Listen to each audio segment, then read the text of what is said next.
मनीष जी, इस बार तो आपने विदेशी मॉडल का भी इस्तेमाल कर लिया वोट चोरी के लिए। राहुल गांधी ये कह रहे हैं, एक फ़ोटो दिखा रहे हैं और उस विदेशी मॉडल के नाम से आपने 22 वोटें बनवा दी। बाहर फेंकने वाले हैं, वो अपनी कांग्रेस के नेताओं का ध्यान भटकाने के लिए चोरी चोरी चोरी का ऐसा बहाना ढूंढ रहा है। इसलिए मैं कैसे मंदबुद्धि है, बालक है, गुड़ गोबर है, इसको कुछ नहीं पता। लेकिन इस बार तो वो तथ्य दे रहे हैं, बाकायदा स्क्रीन पर उसने बड़े बड़े फोटो चलाए हैं, वो वोटें दिखाई हैं और सबसे बड़ी बात अब की बार तो हरियाणा को टारगेट किया है। अगर सबूत है तो एफिडेविट दें, उनकी कंप्लेंट करें, उनके खिलाफ कार्रवाई होगी।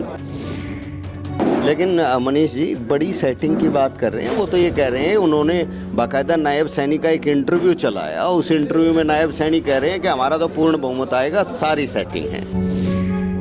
भारतीय जनता पार्टी अपने कामों से वोट लेती है, जनता के दिल में बैठकर उनसे आशीर्वाद लेकर, तभी जनता में वोट दे रही है। नमस्कार, पंजाब केसरी टीवी में आपका स्वागत है। और कांग्रेस पार्टी के नेता राहुल गांधी इस बार भारतीय जनता पार्टी पर फिर वोट चोरी का आरोप लगा रहे हैं और एक उन्होंने प्रेस कॉन्फ्रेंस की। उसी पर बात करने के लिए हमारे साथ हैं पूर्व सहकारिता राज्य मंत्री मनीष ग्रोवर। उनसे बात करते हैं। मनीष जी, इस बार तो आपने विदेशी मॉडल का भी इस्तेमाल कर लिया वोट चोरी के लिए। राहुल गांधी ये कह रहे हैं, एक फ़ोटो दिखा रहे हैं और उस विदेशी मॉडल के नाम से आपने 22 वोटें बनवा दी। जो मेरा मानना है, राहुल गांधी मंदबुद्धि वाला दिमाग है, वो तथ्यों से बात करें, बिना तथ्यों से बाहर करें। इसलिए मुझे लगता है उसको बचकाना है। और ये भी कह सकता हूँ,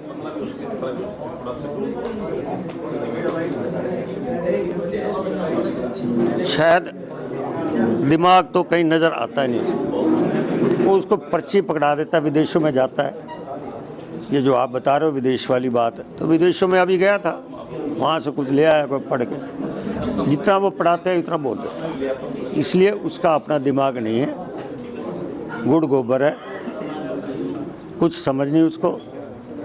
जनता को गुमराह करा, जनता गुमराह होने वाली। जनता आज देश के प्रधानमंत्री मोदी जी पे विश्वास करे। लेकिन इस बार तो वो तथ्य दे रहे हैं, बाकायदा स्क्रीन पर उसने बड़े बड़े फोटो चलाए हैं, वो वोटें दिखाई हैं और सबसे बड़ी बात अब की बार तो हरियाणा को टारगेट किया है। नहीं, चुनाव आयोग ने जो स्वतंत्र बॉडी है, राहुल गांधी के जितने सवाल थे उनके ऊपर उनको पत्र भेजा है, जो मेरे आपके माध्यम से पता लगा है। अगर सबूत है तो एफिडेविट दें, उनकी कंप्लेंट करें, उनके खिलाफ कार्रवाई होगी। बिना कंप्लेंट से और खाली मीडिया में बोलना और उसके बाद उनके तथ्यों से दूर भागना, ये राहुल गांधी की मंदबुद्धि मैं कह सकता हूँ, बच्चा बुद्धि। ये बच्चा बुद्धि है। लेकिन कहीं ना कहीं आप लोग भी प्रेशर में हो, जगह जगह जवाब देने पड़ रहे हैं आपको। आपको प्रेस कॉन्फ्रेंस करनी पड़ रही है। हम लोकतंत्र के अंदर हमारा भी फर्ज बनता है, हम राजनीतिक दल हैं, आप एक स्वतंत्र मीडिया कर्मी हैं, आपके सामने हमारा आना जरूरी है। नहीं आएंगे तो आप लोगों के कह भाग गए बीजेपी में। इतनी बड़ी खामियां होना कहीं ना कहीं लोकतंत्र के लिए गलत बात नहीं है, क्योंकि एक लेडीज़ के नाम के फ़ोटो से 100 वोट, एक लेडीज़ के फ़ोटो से 22 वोट, तो इस तरह की खामियां होना, चाहे वो टेक्निकल एरर ही क्यों ना हो, लेकिन वो कहीं ना कहीं लोकतंत्र के लिए घातक नहीं है। नहीं, आपका सवाल है चुनाव इस काम में अभी बिहार के अंदर किया, अभी जो आपके माध्यम से कई स्टेटों में कर रहे हैं, जहाँ कमियाँ हैं वो कमियाँ हम लोग ही तो बताएंगे। हम लोग उन चुनाव को कंप्लीट करेंगे, कंप्लीट करने बाद चुनाव को उसके ऊपर अपनी स्टडी करेगा, उसको जांचेगा, परखेगा, उस कमियों को ठीक होना चाहिए।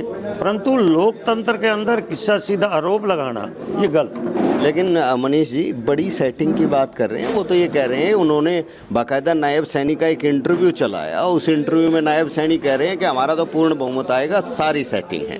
भारतीय जनता पार्टी अपने कामों से वोट लेती है, जनता के दिल में बैठकर उनसे आशीर्वाद लेकर, तभी जनता में वोट दे रही है। क्या 2014 से पहले क्या थे हम हरियाणा में? 2014 से बाद जनता ने स्वीकारा है। उससे पहले तो जनता ने हमें आशीर्वाद नहीं दिया, तो हमने क्या आरोप लगा दिया वोट चोरी हो गए?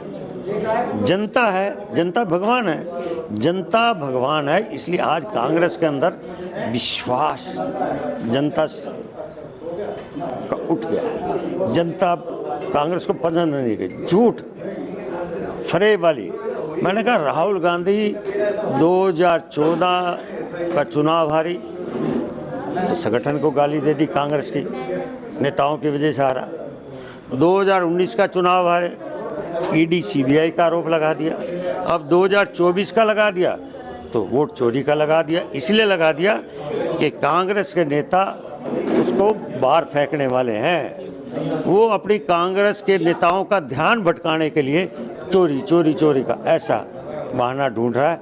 इसलिए मैं कैसे मंदबुद्धि है, बालक है, गुड़ गोबर है, इसको कुछ नहीं पता। लेकिन मनीष जी वो तो ये कह रहे हैं कि हमारी तो सिर्फ 22,000 वोट कम रहेगी ना, तो आपकी सत्ता कहाँ थी यहाँ पे?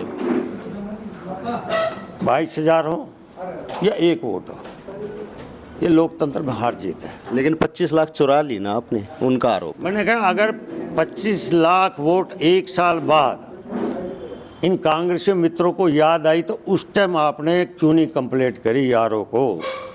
आपके बूथ एजेंट कहाँ थे? आप उस बूथ एजेंटों के द्वारा आप कंप्लेंट करते आरोप को, प्रदेश चुनाव आयोग को, देश के चुनाव। एक साल बाद आपको क्या आ गया 23 लाख? क्यों कि 2005-2014 जो हरियाणा की जनता ने चौधरी भूपिंदर सिंह हुड्डा और चौधरी दीपिंदर सिंह हुड्डा ने जो यहाँ अत्याचार करे हरियाणा की जनता के साथ, भू माफिया पैदा किए, नौकरियां बेची गई, जात पात की राजनीति की गई, इसलिए हरियाणा की जनता ने इनको नकार दिया। और आज भी तीसरी बार जो हमारी सरकार बनी है वो भी कांग्रेस के नकारात्मक सोच की वजह से बनी है। जनता ने जब ये वोट मांगने गए तो इनके प्रत्याशी कहने लगे 50 वोट दो, एक नौकरी पाओ। युवाओं के दिल में बैठ गया कि अगर ये आज सरकार इनकी बन गई तो युवा किताबें क्यों उठाएगा, युवा क्यों पढ़ेगा? फिर वही भाई भतीजावाद, वही अपने परिवार के बच्चों को नौकरी देंगे। इसलिए युवाओं ने एक बहुत बड़ा रोल इस तीसरी बार श्री मनोहर लाल जी की नीतियां, बिना पर्ची बिना खर्ची जो 2.25 लाख नौकरियां लगी हैं, उसी में तीसरी बार श्री नायब सैनी जी के जो उन्होंने 6 महीने उस समय के चुनाव के थे काम किए, जनता को तीसरी बार दिया। इसलिए चौधरी भूपिंदर सिंह हुड्डा के डर से हरियाणा की जनता ने कि कांग्रेस को नहीं बिठाएंगे, नायब सैनी को तीसरी बार मुख्यमंत्री बना। तो मनीष ग्रोवर का साफ तौर पर यही कहना है कि राहुल गांधी अपने परिवार की राजनीति को बचाने के लिए इस तरह के आरोप प्रत्यारोप लगा रहे हैं और वोट चोरी से नहीं, भारतीय जनता पार्टी की सरकार प्रधानमंत्री मोदी के और नायब सैनी और मनोहर लाल के कामों की वजह से बनी है। रोहतक से मैं दीपक भारद्वाज, पंजाब केसरी। हमसे जुड़े रहने के लिए हमारे YouTube चैनल को सब्सक्राइब करें और नई वीडियो की नोटिफिकेशन के लिए बेल आइकॉन को दबाएं।